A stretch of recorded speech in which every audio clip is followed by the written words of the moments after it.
Hello, hello. Thank you for tuning in to Passion Speak. My name is Sandra Jennings. You are watching Passion Speak, where we give those with a passion a platform to speak. And if this is your first time tuning in, I just want to say thank you.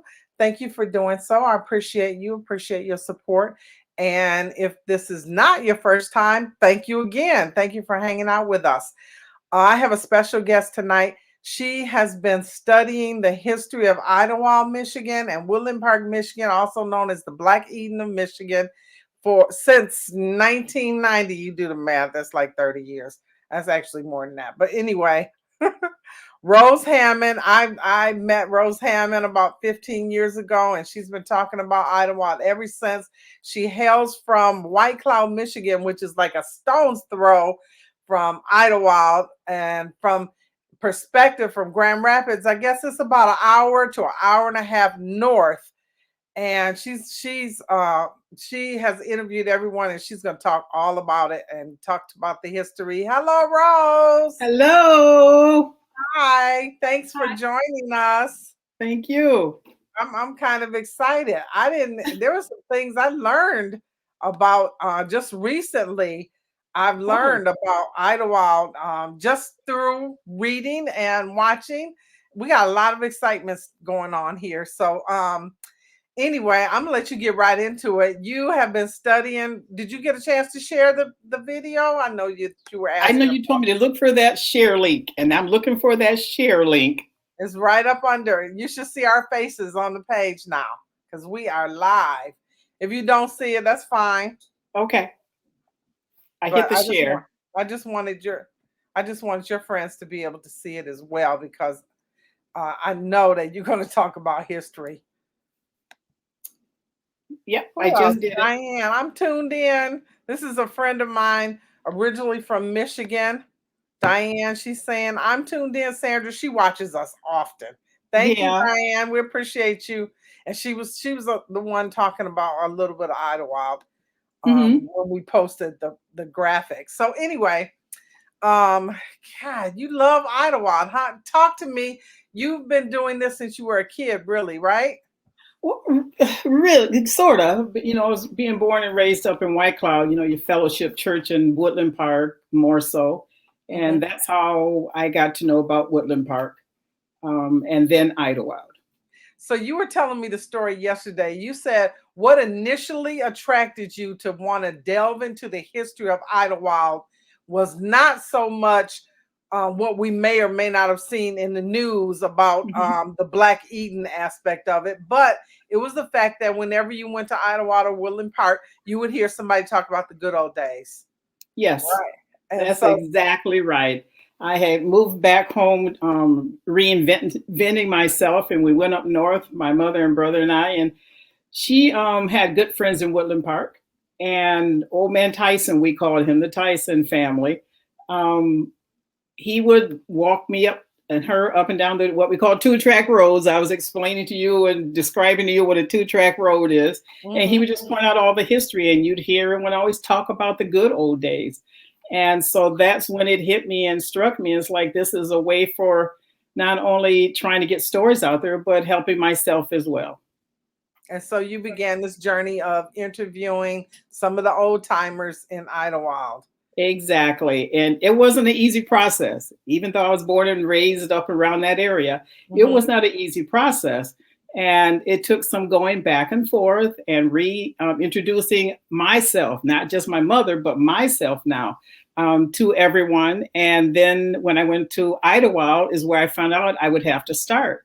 So I started doing some research and seeing everything about Idlewild and taking a half-inch camera and just doing cover shots and trying to shake people's hands and to meet them, and was even put off a property up there in Really? Idlewild.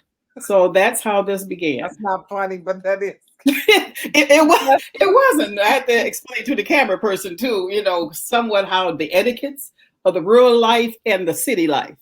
Okay. And the guy next door, he did eventually come around and was friendly to us.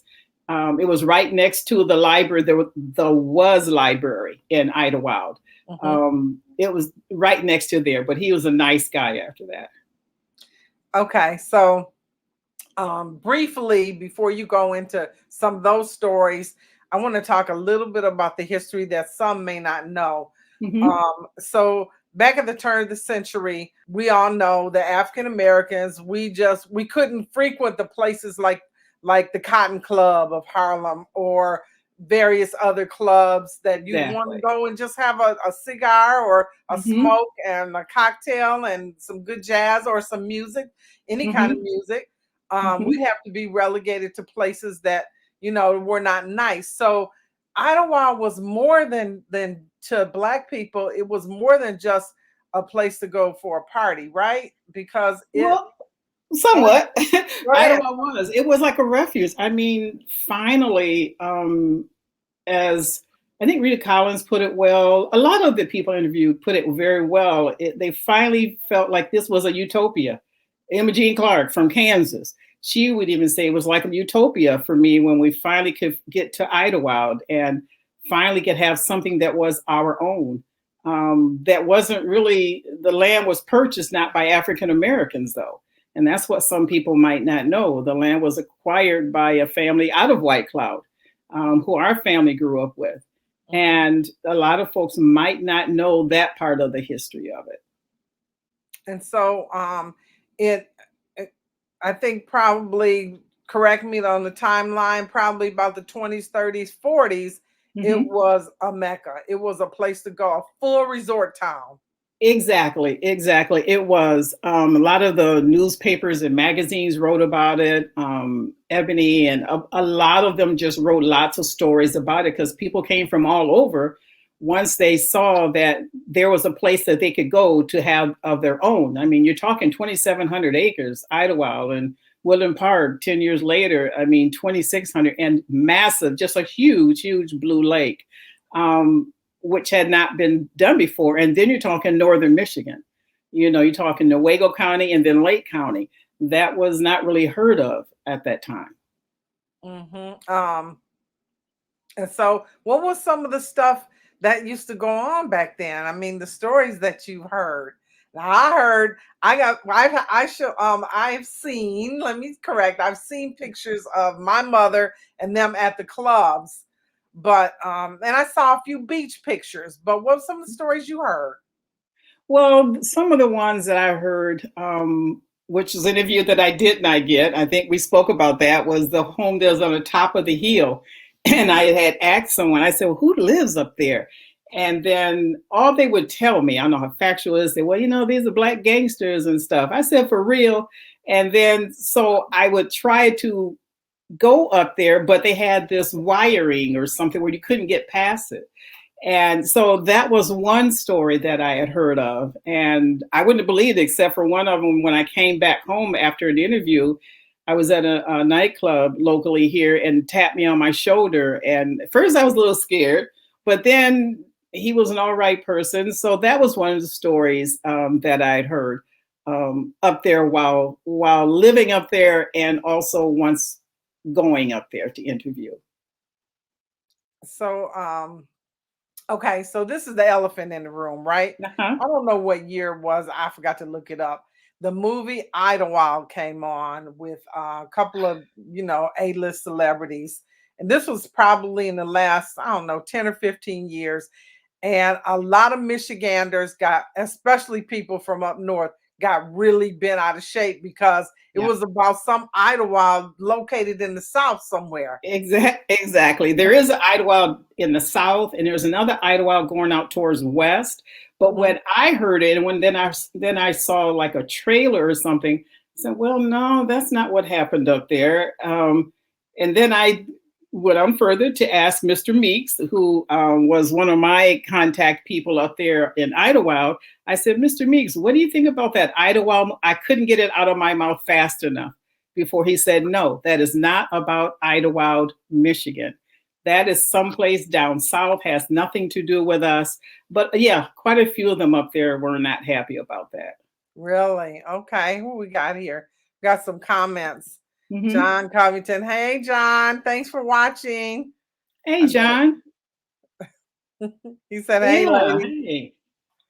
And then we So, got Danielle, my cousin. Hi, Danielle. She said history is priceless. That Hmm. history is priceless. Yeah.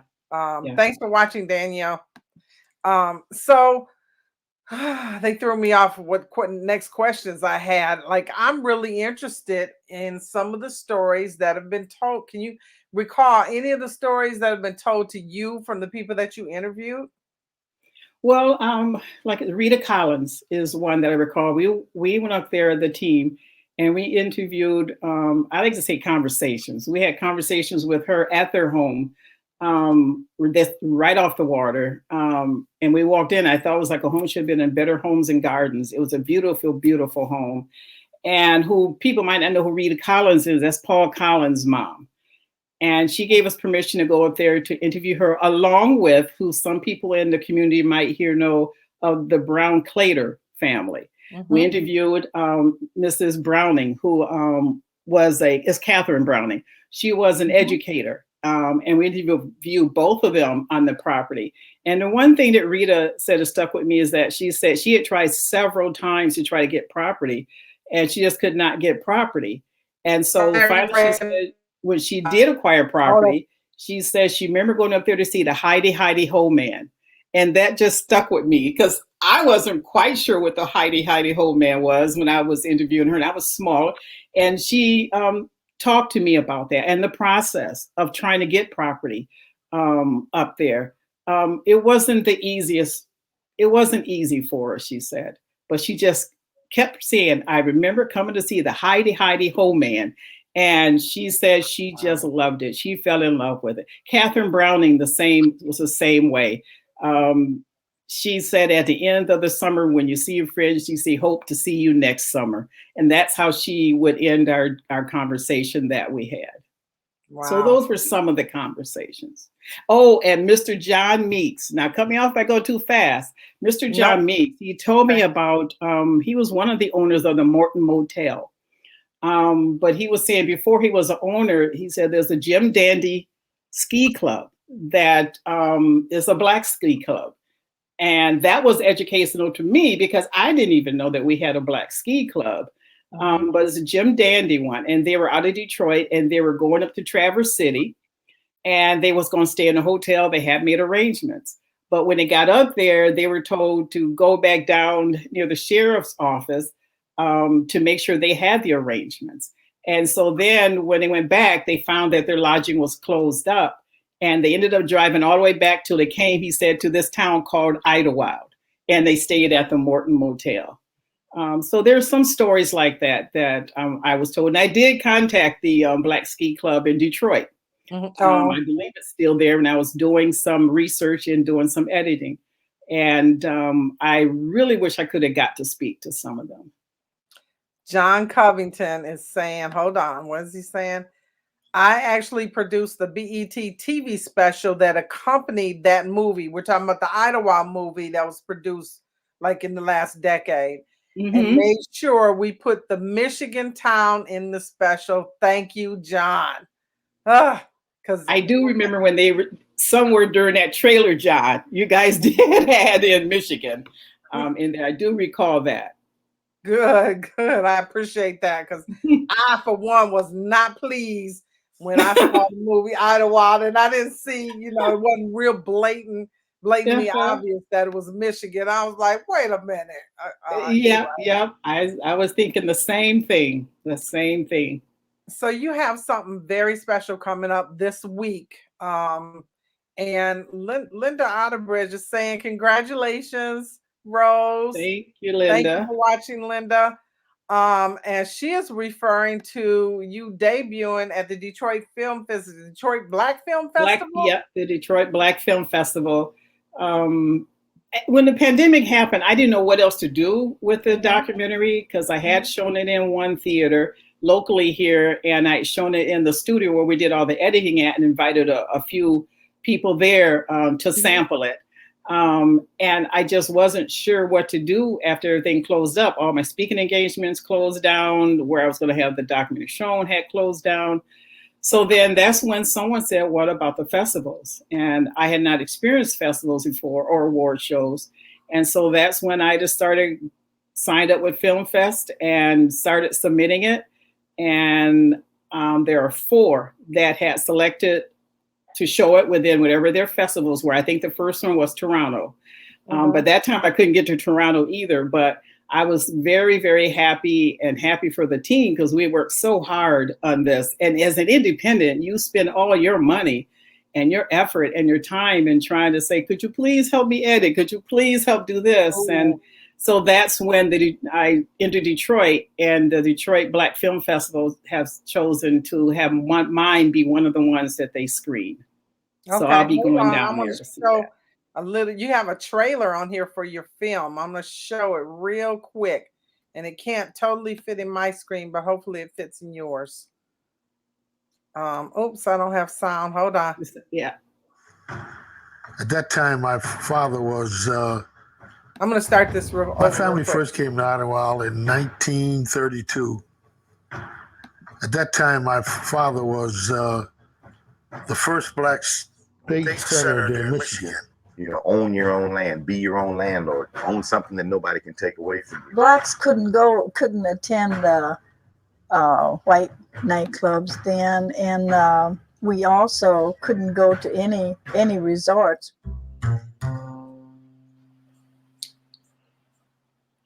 So that's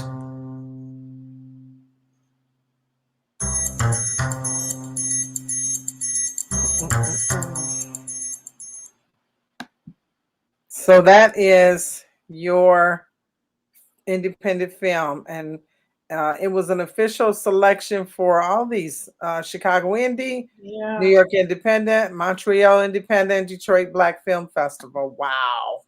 Yeah, I was very happy for the team, not for myself as well, but for the team. Because like I say, when you're independent, you're working on whatever you can scrape up, whatever you can do to help get it done. I took a break in the years because of raising a child, and then he went to college. So then a friend of mine from one of the stations here said, Rose, you got to finish that. And I was like, oh. So I went in and gathered a group of folks, and I had to learn how to do some of the editing myself, and toying between 45 minutes or 30 something minutes. And then I had a good editor at the end, and she said, this is how you should do it. You should try to reach out to the festivals, to the universities, and make it short. And then you can always expand on it, because I got like 20 something plus. Started out with half inch. Then I went to 3/4 inch. Then I went to film, talking to years that it took to get this done. So that's when we decided to do a short. And so we can get at least into the festivals and some way there have people be able to see it. We have some more comments. Diane is saying, do you remember Corey Davis had did a documentary about Idlewild? I did not see that one, but I've heard it. I've heard about it. The real question is, does Corey Davis remember me? Oh, okay. When we had finished all the shooting, he had approached me, and because I hadn't done anything with editing anything, and offered to asked if he could utilize some of mine for research. And they look at the very end in the credits, they'll see my name. Okay. So that's when someone said, don't do that, no, do it yourself. So that's how I got started doing it myself. Said, Coy, she's speaking to Diane. Coy is who he hired as a consultant for the BET special that he did. He said he couldn't think of it until Diane mentioned his name. Thanks to Diane. But anyway, so thanks, John. Diane is saying congratulations. Holly is saying, this is incredible. Thank you for your hard work and dedication. Another one of my cousins, because you got to have your family to support. Yes, you do. Some family just supports. What can I say? And for some of their comments, I do know of Pearl Cleake's good friend who lives up in Idlewild. So I do know that Pearl Cleake had wrote a book not while she was in Idlewild. And that just happened to be the setting, was Idlewild. But, and then we have Stephanie Dolly is tagging Sandra McLaughlin. Sandra McLaughlin. Yeah. But people need to keep in mind about Woodland Park. I'm sorry. What'd you say? people need to really keep in mind about Woodland Park as well, because one of their chief salesmen, the Arthurs, Mary and Ella Arthur, they're the ones who went and got support financially to bring about Woodland Park. It was Brookings, then it was renamed Woodland Park. And that's when Stephen Jones, he was the main person to talk to there as far as his history part of it, where we interviewed him inside the one-room schoolhouse that's still up there in Woodland Park. But Woodland Park came 10 years later with the same template as Idlewild. Okay. John is saying, very proud of you, Rose and team. Thank you, John, again for watching and for supporting.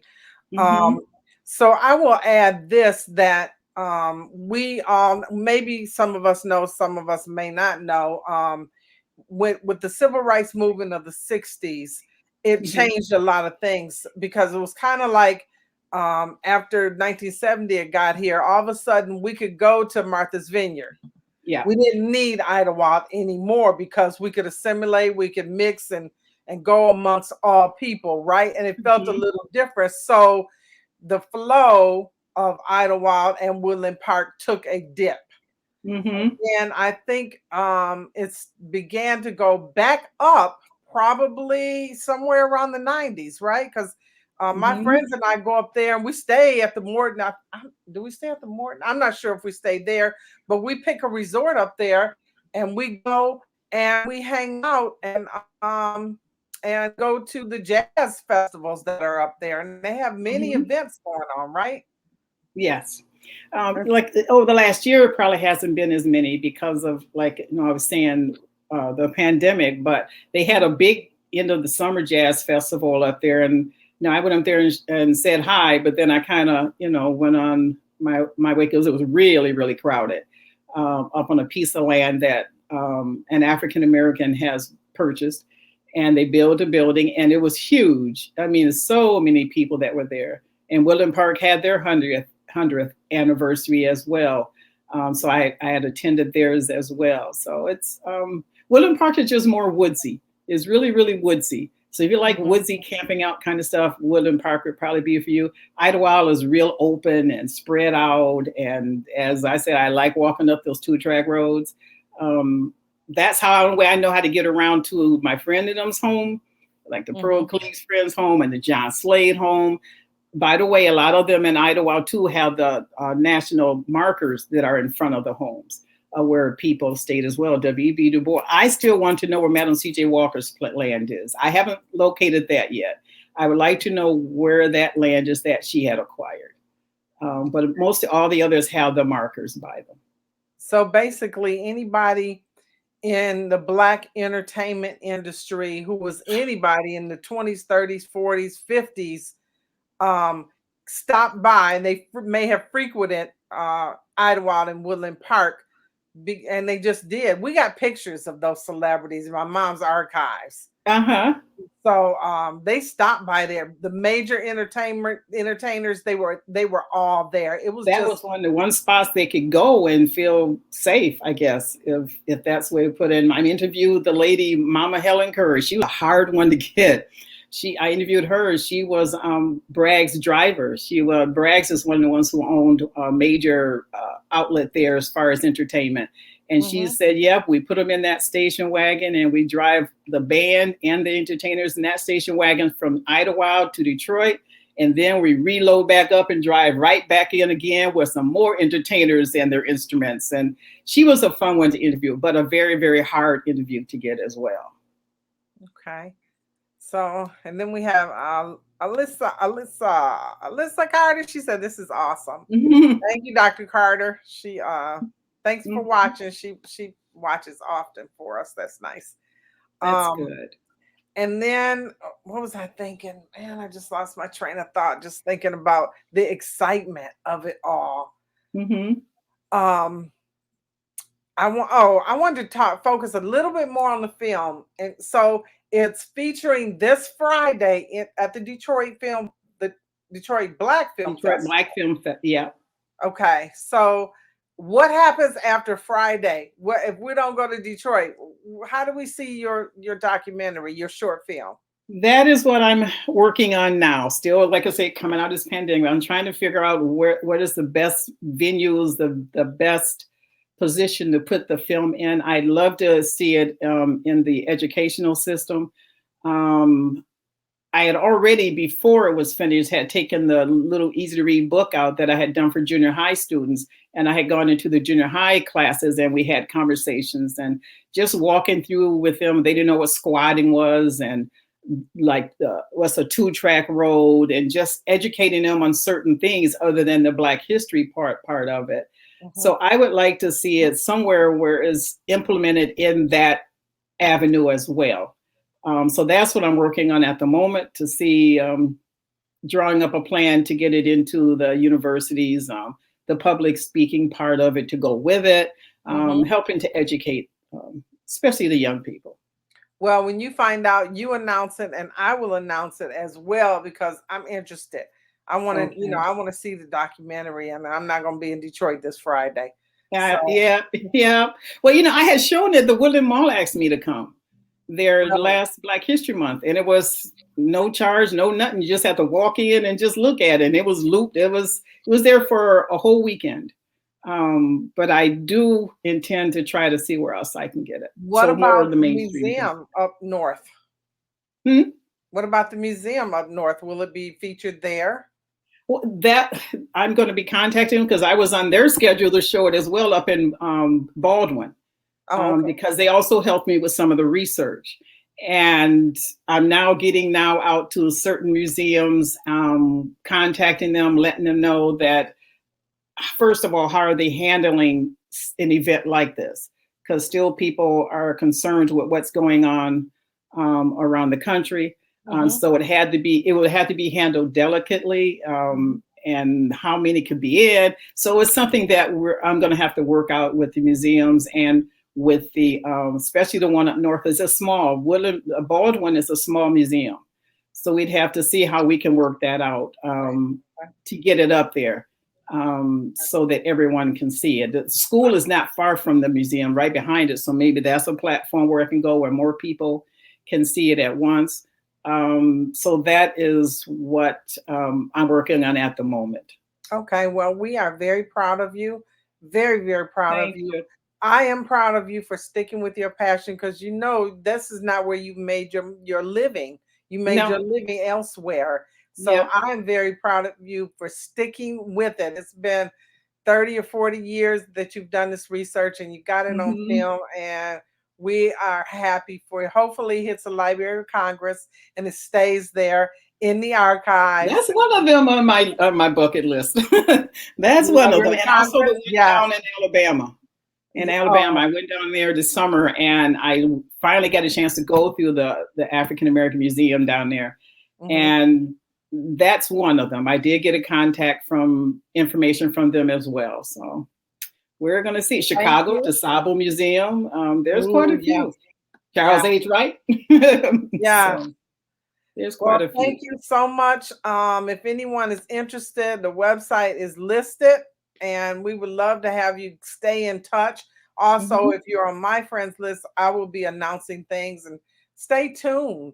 Okay. Rose, thank you so much for talking with us a little bit about the history of Idlewild and Woodland Park and the excitement that went with it, the Black Eden of Michigan in the 20s and 30s.